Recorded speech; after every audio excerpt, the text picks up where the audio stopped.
हो माफ पाऊ है माफ पाऊ मैले गर्दा करोडौंको नोक्सान भयो होला हैन हजुरलाई ए नौटङ्की कति नाटक गर्छस् हौ पर्सिबाट एसई छ अब त सिरियस हु किन सिरियस हुनु एसई त हो नि अबे साले तँलाई थाहा छैन a single piece of paper can not decide our future भनेर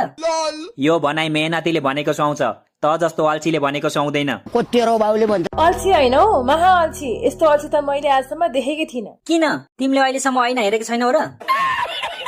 ओइ त नपढ्ने भए घर जा त हामीलाई पढ्नु दे कति पढ्छस् हौ कति पढ्छस् हिजोदेखि पढेको पढेछस् त अझै याद भएन तँलाई अनि एउटा सब्जेक्टको मात्र याद भएर हुन्छ अरू सब्जेक्टको चाहिँ याद गर्नु परेन तँलाई एउटा सब्जेक्टको याद भइसक्यो भइसक्यो त